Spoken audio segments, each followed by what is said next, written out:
লক্ষ্মীপুর জেলার রায়পুর উপজেলার ৪ নং সোনাপুর ইউনিয়নের ৫ ও ৬ নম্বর ওয়ার্ডে বাংলাদেশ জাতীয়তাবাদী দল বিএনপির ওয়ার্ডভিত্তিক প্রতিনিধি নির্বাচন অনুষ্ঠিত হয়েছে।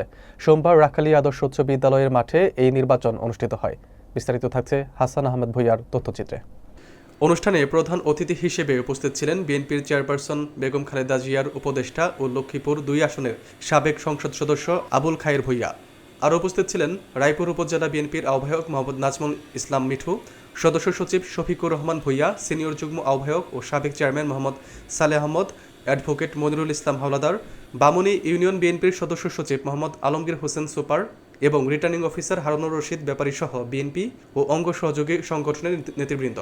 নির্বাচনে ৫ নম্বর ওয়ার্ডের সভাপতি নির্বাচিত হন মোহাম্মদ আবুল কাশেম পাটোয়ারি, সাধারণ সম্পাদক তোফাজ্জল হোসেন এবং সাংগঠনিক সম্পাদক মেহের আলী মল্লিক।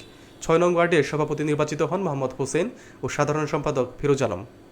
বিগত দিনের জুলাই আগস্টে যারা আন্দোলন সংগ্রাম করে শহীদ হয়েছেন আমাদের লক্ষ্মীপুরের কত ছাত্র জনতা সর্বছাত্র জনতা সকলে মিলে দেশ স্বাধীন করাতে দেশের যাবত্য দায়িত্ব পালন করতেছেন তিনি অ্যাডভোকেট হারুন রশিদ, যিনি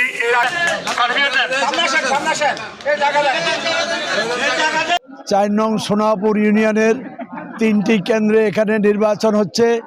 এই কেন্দ্রে পরিদর্শনে আমাদের অনেক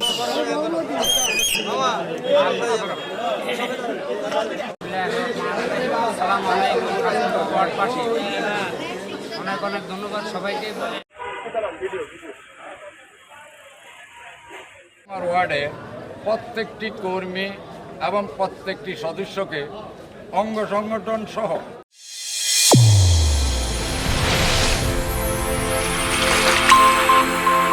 চ্যানেল A1 হৃদয়ের স্পন্দন।